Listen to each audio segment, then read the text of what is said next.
आपण मानकर प्रिय विधायक सारा राज्यर जड़े प्रिय युव नेता जी कि आमर प्रिय मुख्यमंत्री प्रिय से उच्च शिक्षा भली एक गुरुत्वपूर्ण विभाग आपण प्रिय विधायक को देती मान्यवर श्रीयुक्त रोहित पुजारी महोदय मंच पर अच्छा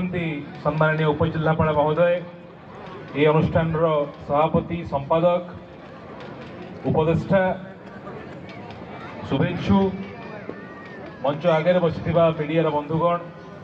कलाकार बंधुगण समस्त माँ मौसी माने भाई भौणी माने समस्त को मुझे स्वागत करुच्ची एवं एत शीतर आपण मैंने एक कार्यक्रम को देखापी बसी निज गोटे जोरदार ताली देवाई अनुरोध करुच्ची। ये माटी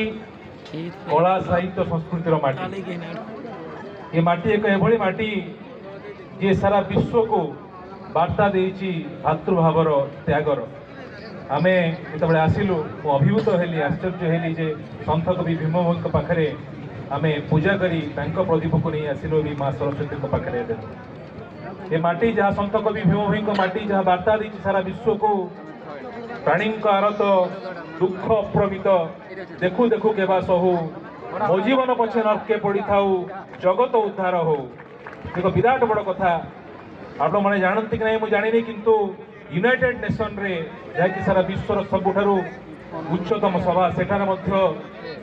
स्वर्णाक्षर लिपिबद्ध होती संत कवि भीमभोई इंग्लिश अनुवाद यही कविताटी सेठार लिपिबद्ध होती यूनाइटेड नेशन रे आज जो समय रे सारा विश्व रे आमे विज्ञान रे आगेचु टेक्नोलोजी रे आगेचु आज चंद्र आम पाखे दूर नुहे मंगल ग्रह आम पाखे दूर नुहे सैटेलाइट पठाऊँ आम मंगल ग्रह को चंद्र ग्रह को किंतु मनुष्यर मनीष भितर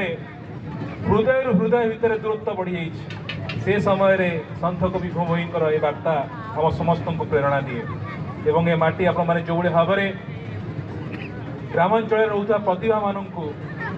निजर प्रतिभा को विकसित करने सुजोग दौरान मंच में आपन को जिते धन्यवाद देले कम हम।